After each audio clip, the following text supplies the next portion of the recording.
धोखेबाज पत्नी। पुराने ज़माने की एक कहानी है। एक परदेश में एक व्यापारी ने प्रेम विवाह लव मैरिज किया। हालांकि तब प्रेम विवाह करना कोई छोटी या आम बात नहीं थी, लेकिन फिर भी व्यापारी और उसकी प्रेमिका, जो अब उसकी धर्मपत्नी बन चुकी थी, उनका सच्चा प्रेम देखकर लोगों ने उन्हें स्वीकार कर लिया और लोग उनके प्यार की मिसाल देने लगे थे। वे दोनों भी अपने प्यार से भरी नए संसार में काफ़ी खुश थे। लोग ये देखकर हैरान रह जाते थे कि उन दोनों में कभी किसी वस्तु या विषय को लेकर कभी झगड़े नहीं होते थे। व्यापारी और उनकी पत्नी अपनी प्यार की रोशनी सदा रोशन रहे, इसलिए एक नियम बनाया था।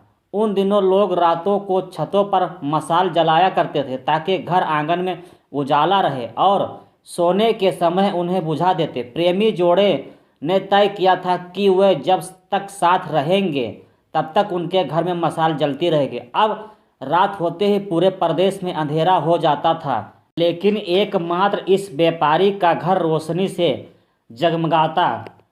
इस प्रदेश के राजा एक बड़े से महल में रहता था। हर रात को सोने से पहले वह अपनी पत्नी के साथ महल के छत पर आकर आसमान के नज़ारे देखता था। एक बार जब राजा अपनी रानी के साथ छत पर चांद तारे देख रहा था, तब दोनों की नज़र व्यापारी के जगमगाते घर पर पड़ी। राजा और रानी दोनों ही इसके बारे में चर्चा करने लगे। राजा ने कहा कि इस प्रेमी जोड़े के पति समझदार हैं, इसलिए उनका साथ अच्छे से चल रहा है।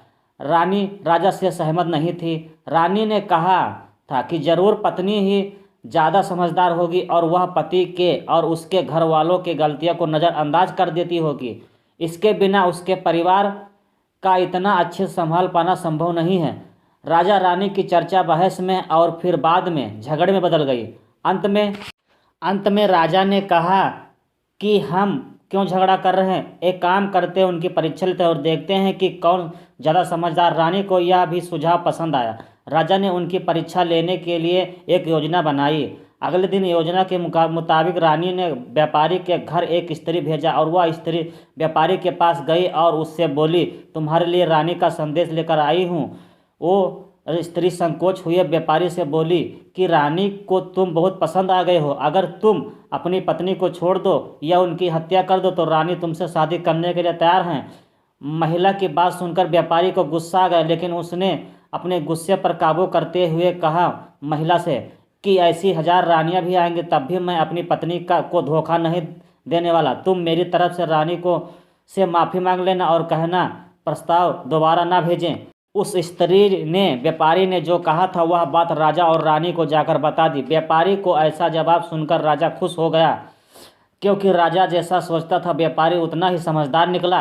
अब व्यापारी की पत्नी की परीक्षा की बारी आई। राजा ने एक आदमी उसके पास भेजा। आदमी ने व्यापारी की पत्नी से कहा, राजा को तुम पसंद आ गई हो। राजा ने कहा, अगर तुम अपने पति को मार देती हो तो वो तुमको रानी बना लेंगे। आदमी की बातें सुनकर पहले तो व्यापारी की पत्नी कुछ भी नहीं बोली।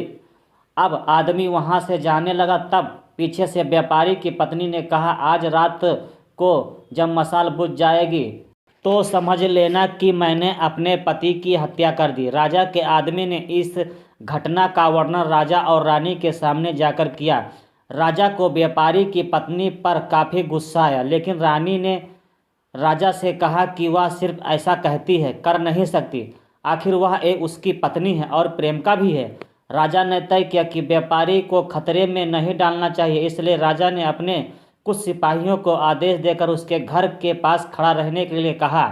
राजा ने उनको समझाया कि जैसे ही व्यापारी के घर मशाल बुझे तो तुरंत उसके घर में घुस जाना और व्यापारी को बचा लेना।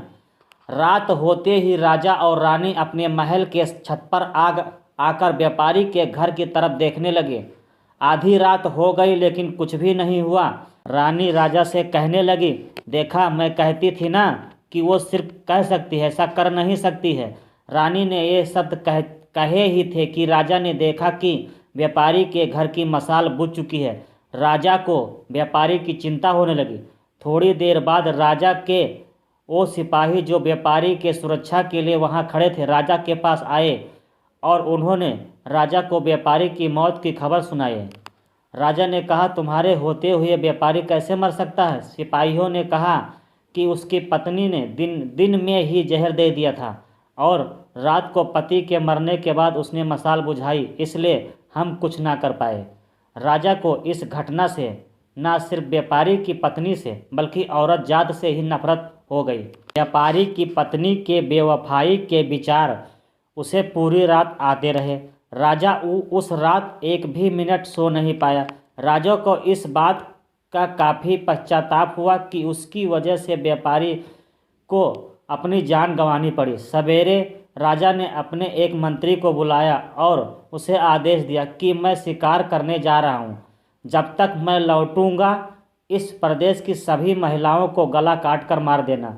राजा का ऐसा आदेश सुनकर मंत्री ने राजा को काफ़ी समझाने की कोशिश की, लेकिन राजा उसकी एक भी बात सुनने के लिए तैयार नहीं था और राजा ने उसे धमकी दी कि अगर तुमने यह काम पूरा नहीं किया तो सबसे पहले मैं तुम्हें मौत की सज़ा दे दूंगा। राजा के शिकार पर जाने के बाद मंत्री काफ़ी चिंता में डूब गया। जब मंत्री को कुछ भी नहीं समझ आ रहा था तो मंत्री सीधे अपने पिता के घर गया, जो पहले राजा के पिता के यहाँ मंत्री रह चुका था और काफ़ी समझदार था। मंत्री ने अपने पिता को सारी बात बताई। बेटे की बात सुनने के बाद उसके पिता ने उससे कहा कि सबसे पहले तुम कहीं छुप जाओ, क्योंकि राजा जब लौटेगा और देखेगा कि तुमने उसका हुक्म नहीं माना है तो वह तुम्हें सज़ा देगा। मैं देखता हूँ, किसी तरह राजा को समझाता हूँ। रात को जब राजा लौटा और उसने देखा कि प्रदेश में सभी महिलाएं पहले तरह ही अपना काम कर रही हैं, घूम रही हैं, तो उसे मंत्री पर बहुत गुस्सा आया। हर जगह तलाश करने के बाद जब मंत्री नहीं मिला तो राजा सीधे मंत्री के पिता के घर जा पहुंचा। राजा ने मंत्री के पिता से मंत्री के बारे में पूछा। मंत्री के पिता ने राजा को शांत करने के लिए पानी दिया, बैठने के लिए कहा और बाद में राजा से पूछा कि आप क्यों सभी महिलाओं को मारना चाहते हैं। राजा ने व्यापारी वाली पूरी कहानी मंत्री के पिता को बताई। मंत्री के पिता ने राजा से कहा कि आपने जो फैसला किया है मैं उससे सही या गलत नहीं बता रहा हूँ, लेकिन मैं जो एक छोटी सी कहानी जब मैं मंत्री था तब मेरे साथ घटित हुई वह मैं आपको सुनाता हूँ। उसे सुनने के बाद आप जो फैसला करेंगे वह हम सब मान लेंगे। मंत्री के पिता ने कहा, एक दिन मैं जंगल से गुजर रहा था। अचानक एक नकाबपोश घोड़े पे सवार होकर आया और मुझे बंदी बनाकर घसीटते हुए कब्रिस्तान ले गया। वहाँ मुझे एक कब्र के पास ले गया। वहाँ पर पहले से एक कब्र खुदी हुई थी और एक सर कटा आदमी उस कब्र में था। उस नकाबपोश ने मुझे उस कब्र में मिट्टी डालने के लिए कहा। जब मैंने कब्र को पूरी तरह से मिट्टी से ढक दिया तब उसने मुझे बाजू में एक कब्र खोदने के लिए कहा। मुझे लगा यह दूसरी कब्र मेरे लिए ही खोदी जा रही है। कब्र पूरी तरह तैयार होने के बाद वह नकाबपोश ने अपने चेहरे से नकाब हटाया तो मैं देखकर चौंक गया, क्योंकि वह एक बहुत ही सुंदर महिला थी। उसने मुझे कहा कि तुम डरो मत, यह कब्र तुम्हारे लिए नहीं बल्कि यह कब्र मेरे खुद के लिए है। अभी अभी जो तुमने इस सरकटे आदमी को दफन किया है वह एक राजकुमार है जिसने मुझे पाने के लिए मेरे पति की हत्या कर दी है और मैंने बदला लेने के लिए उसे मार दिया। मैं अपने पति से बहुत ज़्यादा प्यार करती हूँ, इसलिए मैं इस जन्म में ज़िंदा नहीं रहना चाहती हूँ और उनके कब्र के बाजू में मरकर दफन होना चाहती हूँ ताकि अगले जन्म में फिर से उनसे मिल सकूँ। इतना कहकर उस महिला ने अपनी गर्दन पर चाकू रखकर गर्दन काट ली और उस कब्र में गिर पड़ी। मेरे पास कोई दूसरा उपाय नहीं था, क्योंकि मुझे पता चल चुका था कि वह मुझे सिर्फ अपने आप को कब्र में दफन करने के लिए वहाँ लेकर आई थी, तो मैंने उसे दफन किया और अपने घर वापस लौट आया। महाराज, आपने जिस घटना को देखा है उसमें एक महिला ने धोखेबाजी की है, लेकिन मैंने जो कहानी सुनाई है, मैंने जिस घटना का अनुभव किया है उसमें एक महिला ने अपने पति के प्यार में अपनी जान दे दी। अब आप बताइए महाराज कि अगर एक महिला बेवफा निकली तो क्या सभी महिलाएं बेवफा होंगी? एक महिला के किए की सज़ा सभी महिलाओं को देना क्या उचित होगा? राजा को बूढ़े मंत्री की बात अच्छी तरह से समझ में आ गई और उसने सभी महिलाओं को मारने का ख्याल अपने मन से निकाल दिया।